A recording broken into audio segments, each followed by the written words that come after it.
안녕하세요, 오쌤입니다. 자, 오늘은 예고 드린 대로 팔뚝 부분에 들어가도록 하겠습니다. 처음에는 원통형, 그리고 팔뚝 윗부분은 좀 더 넓게, 그리고 손목 쪽은 납작한 직사각형으로 잡아주시면 됩니다. 그리고 외곽 쪽은 완요골근과 그리고 안쪽은 굵은 덩어리들이 존재하고 있고요. 이 큰 두 개의 덩어리가 팔뚝을 두껍게 하고 손목 쪽은 근육들이 끈으로 오기 때문에 얇아지게 됩니다. 자, 그래서 여러분들이 보통 팔뚝 드로잉을 할 때는 이런 큰 느낌들을 빨리 잡아 놓고 이제 세부적인 것들을 하나하나 잡아 나가는 식으로 훈련을 하셔야 되고요. 그리고 명암을 주는 이유는 명암을 주었을 때 내부의 형태와 내부의 덩어리를 이해할 수 있기 때문에 밝고 어둠, 간단한 밝고 어둠의 영역 정도는 항상 이렇게 그려보는 연습을 하셔야 되고요. 처음부터 모든 걸 외워서 그릴 생각은 하지 마시고요. 보고 많이 관찰하고 따라 그리는 훈련을 많이 해야 되는데, 이제 사진 같은 경우는 근육들이 잘 안 나오거나 형태를 알아보기 좀 힘든 경우가 있기 때문에 보이시는 것처럼 이미 그려진 그림을 가지고 훈련을 하시고 익숙해지면 안 보고 그리는 훈련들을 하시면 될 것 같습니다. 자, 그래서 최종적으로 선의 강약을 마무리하고, 그리고 명암의 강약을 주면 되겠죠. 자, 다시 한번 이제는 완전히 손 등을 보여줬을 때 역시 원통형으로 처음 잡아놓고 근육들을 하나하나 붙여가는 식입니다. 이두박근과 삼두박근, 완요골근과 장요측 수근신근의 덩어리, 그리고 총지신근의 덩어리, 척골과 그리고 굵은 덩어리 식으로 들어가고 있습니다. 가장 기본적인 형태가 되겠죠. 그래서 이런 기본적인 형태는 많이 그리시면서 어떤 근육들이 영향을 미치고 어떤 근육들이 덩어리를 만들어 주게 되는지 반복적으로 좀 훈련을 해 주셔야 됩니다. 자, 그래서 명암 잡아주고 있고요. 역시 손 같은 경우 따로따로 이제 손가락들 하나하나씩 갈라주시면 되겠죠. 그래서 가장 중요한 거는 초반부에 얼마나 큰 형태를 잘 잡아내느냐가 핵심이 되겠습니다. 그래서 큰 형태가 큰 무리 없이 나오면 그 안에서 보이시는 것처럼 작은 형태들, 작은 근육들의 디테일을 올려주면은 큰 무리 없이 형태가 나오게 되고요. 그래서 여러분들이 가장 많이 해줘야 되는 연습이 크로키이긴 하지만 시간을 빨리 해서 하는 간단한 크로키가 아니라 보이는 것처럼 밝고 어둠과 정확한 형태가 나오는 정도까지 드로잉 연습들을 많이 하시고 어느 정도 익숙해졌을 때 이제 시간을 줄이는 크로키를 하시는 게 좋습니다. 초보 때는 아무래도 정확한 형태를 인지하고 그리고 정확한 근육의 덩어리를 이해하는 게 가장 더 중요하기 때문에 그렇습니다. 자, 또 전형적인 형태 중 하나죠. 팔을 들어 올렸을 때 굵은 덩어리가 앞쪽에서 보이게 되고요. 자, 그리고 주름이 생기고, 자, 이두박근과 아래쪽으로는 삼두박근, 상완 삼두근의 근육, 그리고 삼각근과 대흉근, 그리고 뒤로는 광배근과 대원근의 덩어리가 보이게 됩니다. 자, 손가락 하나하나씩 나눠주고요. 손목 쪽에서는 굵은 때문에 생기는 끈들, 건들이 보이고 있습니다. 자, 그래서 어느 정도 또 외곽선 정리를 해주고 있습니다. 자, 명암을 통해서 내부의 형태의 덩어리를 정확하게 이해시키고 넘어가게 되고요. 자, 이런 부분들 해줘야지만 나중에 이제 본인이 만화식으로 그림을 그렸을 때 명암을 주는 부분에 대해서 헷갈리지 않게 됩니다. 즉, 근육의 외형도 이해를 해야 되지만 근육의 덩어리도 이해를 하고 있어야 된다는 얘기겠죠. 근데 연습을 했을 때 사진은 좀 아직 어려우실 수 있어요. 그래서 보통 초보분들께서 조언을 구하셨을 때는 보통 좋은 그림들을 좀 보고 그리셔라 라고 얘기를 하고 있고요. 그림 같은 경우는 이미 작가가 분석을 해 놓은 거기 때문에 아무래도 좀 더 쉽고 빠르게 도움을 받을 수 있기 때문에 그렇습니다. 네, 제 영상을 보고 따라 그리셔도 되고요. 아니면은 유명한 작가분들 드로잉이라든지 드로잉 연습을 보고 따라 그리셔도 되고요.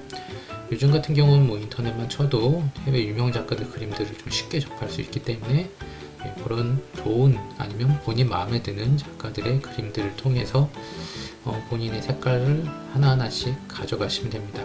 그림체는 초반에 걱정 안 하셔도 돼요. 결국에는 본인이 좋아하는 것과 좋아하는 필대로 그리게 되면은 그것들이 시간이 지나게 되면은 자연스럽게 본인의 그림체라는 것은 형성이 됩니다. 물론 본인이 좋아하는 작가들의 영향을 안 받을 수는 없어요. 그래서 항상 하시는 질문이 이제 어떤 작가 거를 많이 따라 그리다 보면 그 작가처럼 그리지 않게 되겠느냐라고 하는데, 처음에는 그럴 수 있지만 시간이 지나면 지날수록 본인들 색이 나올 수밖에 없습니다. 그러니까는 그걸 걱정하기보다는 연습량을, 그리고 본인이 좋아하는 것들에 대한 것들을 더 많이 훈련하시는 게 더 도움이 되실 것 같습니다. 자, 지금도 보이시는 것처럼 뒤에서 본 모습이고요.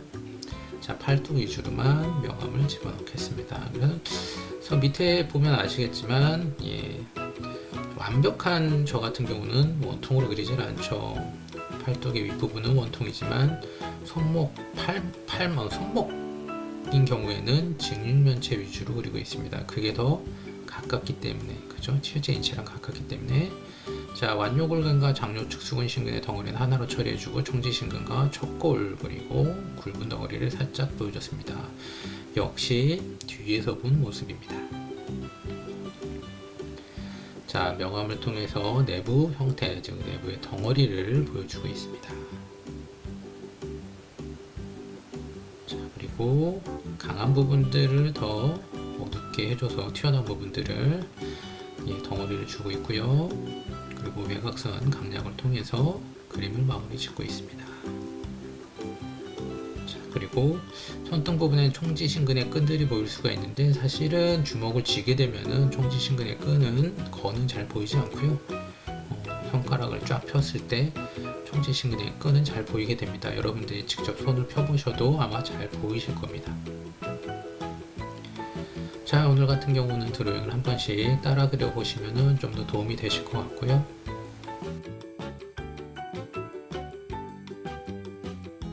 자, 이번에는 앞으로 뻗은 손입니다. 자, 앞으로 뻗었을 때는 보이시는 것처럼 관절 부분들이죠. 구라고 표현되어질 관절 부분들이 겹치는 게 보이고 있고요. 그리고 마지막으로는 가장 전형적인 형태의 원통으로 팔의 모습을 그려보도록 하겠습니다. 자, 그래서 여러분들이 블록화 시켜서 인체를 이해하는 거, 쉽게 이해하는 거는 많이 도움이 되지만, 결국에는 근육들을 하나하나 적용시켜서 좀 디테일하고 완성도가 높은 그림들을 그릴 수 있어야 되고요. 그래서 처음에는 오늘 같은 경우 보여주기 위해서 원통이나 이런 것들을 그렸지만, 여러분들이 크로키를 통해서 팔의 외형적인 형태를 좀 더 빠르고 확실하게 접근해 주시는 게 좋습니다. 즉, 나중에는 원통이라는 부분들이라든지 즉 블록화된 인체를 생략을 해야 되는 거죠. 물론 머릿속에서는 생략하는 게 아닙니다. 머릿속에서는 이때 머릿속에서 가상의 구와 원통을 만들어 놓은 상태에서 거기다가 바로 근육을 입히는 거죠. 그리고 그거를 그림 그릴 때는 바로 보여주는 거죠. 즉, 과정이 생략되게 되면은 좀 더 빠르게 완성도 높은 그림들을 그릴 수가 있고요. 그리고 아무래도 묘사라든지 진짜 중요한 부분에다가 좀 더 시간을 많이 투자할 수가 있겠죠. 자, 그래서 초보 때는 아무래도 인체를 이해하는 것 자체, 형태를 이해하는 것 자체가 어렵기 때문에 블록별로 이해하는 게 맞지만 궁극적으로는 그 블록에 대한 입체적인 이해는 머릿속에, 그리고 손에서는 외형적인 형태가 디테일이 바로바로 나오면 좀 더 빠르고 완성도 높은 그림들을 쉽게 그릴 수가 있습니다. 자, 그래서 오늘 같은 경우는 여러분들을 이해시키기 위해서 간략한 블록, 즉 구와 원통, 그 위에다가 근육들을 지금 집어넣고 있고요. 그리고 좀 더 근육들을 과장시켜서 그리고 있습니다. 자, 마지막으로 이제 몸통에 팔이 어떻게 붙는지 알아보도록 하겠습니다. 통도 블록별로 간단하게 잡아놓고, 어깨, 팔뚝, 상박, 하박 원통형으로 그리고, 마찬가지 반대편 팔도 이게 가장 기본형이 되겠죠. 여기다가 근육들 하나 붙여가는 겁니다. 승모근, 삼각근, 대흉근, 상완 2두근, 상완 3두근, 광배근, 늑골과 외복사근. 자, 그리고 팔뚝 안쪽에 굵은 덩어리와 바깥쪽에 완요골근과 장요측 수근신근의 덩어리, 그리고 손가락 하나하나, 그죠? 그리고 손등에 대한 이야기. 쉽게 나올 수 있죠. 그죠? 자, 그리고 승모근, 삼각근, 대흉근, 상완이 두근, 광배근, 상완 삼두근, 다시 완요 굵은 덩어리와 굵은 덩어리, 중지신근, 그리고 손가락들 하나하나. 자, 이런 식으로 어느 정도는 여러분들이 이거를 좀 외우셨으면 좋겠습니다. 그래서 어느 정도 생각만 가지고도 디테일하고 완성도 높은 인체를 그릴 수 있으면 아주 좋겠죠. 자, 그래서 오늘은 여기까지였고요. 다음 시간에는 얼굴 형태로 다시 돌아와 보도록 하겠습니다. 지금까지 시청해 주셔서 감사드리고요. 다음 시간에 만나 뵙도록 할게요. 자, 안녕히 계세요.